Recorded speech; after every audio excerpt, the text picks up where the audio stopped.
Igitabo cya mbere cya Samweli, igice cya mbere. Hana asengera i Shilo. I Rama y'Abasufu mu misozi y'Abefurayimu hari hatuye Umwefurayimu witwaga Elikana mwene Yerohamu wa Elihu wa Tohu wa Sufu. Yari afite abagore babiri, Hana na Penina. Penina yari afite abana, naho Hana nta n'umwe yari afite. Buri mwaka Elikana yajyaga i Shilo gusenga Uhoraho Nyiringabo no kumutura ibitambo. Icyo gihe abahungu bombi ba Eli ari bo Hofuni na Finehasi bari abatambyi b'Uhoraho i Shilo. Uko Elikana yaturaga ibitambo by'umusangiro, yahaga Penina na buri mwana umurwi, ariko Hana akamuha umugabane w'akarusho kuko yari inkundwakazi, nubwo Uhoraho atari yaramuhaye kubyara. Mukeba we Penina yahoraga amukwena kugira ngo amubabaze, kuko Uhoraho yamugize ingumba. Buri mwaka uko bajya ku nzu y'Uhoraho niko Penina yamukwenaga. Hana akarira akanga no kurya. Umugabo we Elikana akamubaza ati, urarizwa n'iki? Ni kuki wanga kurya? Ni iki kikubabaje?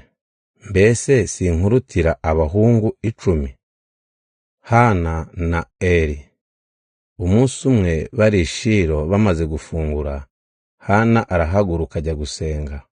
Ubwo umutambyi Eli akaba yicaye ku ntebe ye hafi y'umuryango w'ingoro y'Uhoraho.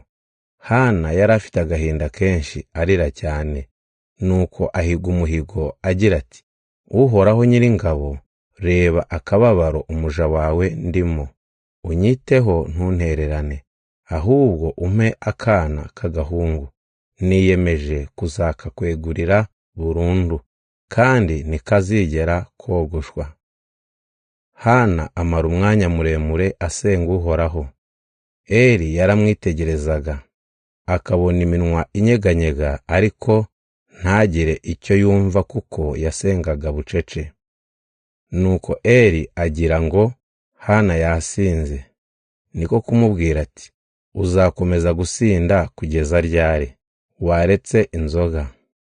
Hana aramusubiza ati, oya nyakubahwa, sinanyoye divayi cyangwa izindi nzoga, ahubwo ndi umugore washavuye, nkaba naje kuganyira Uhoraho.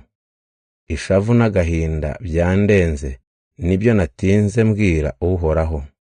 Ntumfate nk'umugore w'umupfayongo.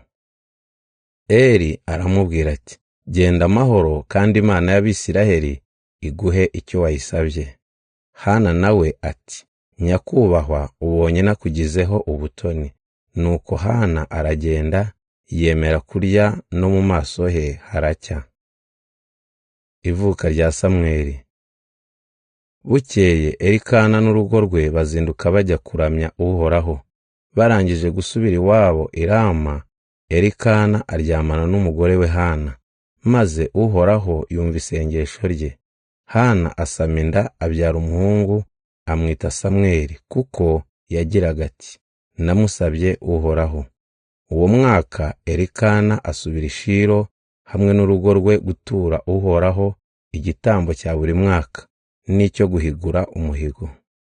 Icyakora Hana ntiyajyanye n'umugabo we, aramubwira ati, ntegereje ko umwana acuka, nkabona kuzamujyana i Shilo, nkamutura Uhoraho, akigumirayo burundu. Elikana aramusubiza ati, ntacyo bitwaye, nushaka igumira hano kugeza ubwo umwana azacuka. Uhoraho nasohoze ijambo rye. Nuko Hana aguma imuhira, yonsa umwana we kugeza acutse.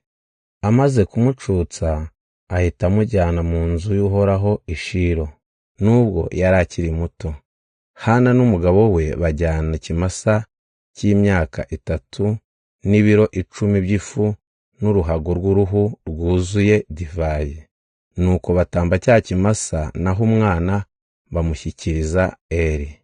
Hana niko kubwira Eli ati, nyakubahwa, ndakumenyesha rwose ko ndi wa mugore wari ukuri iruhande nganyira Uhoraho.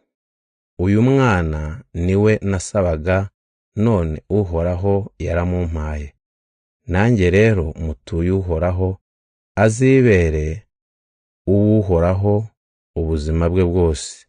Nuko baramya Uhoraho.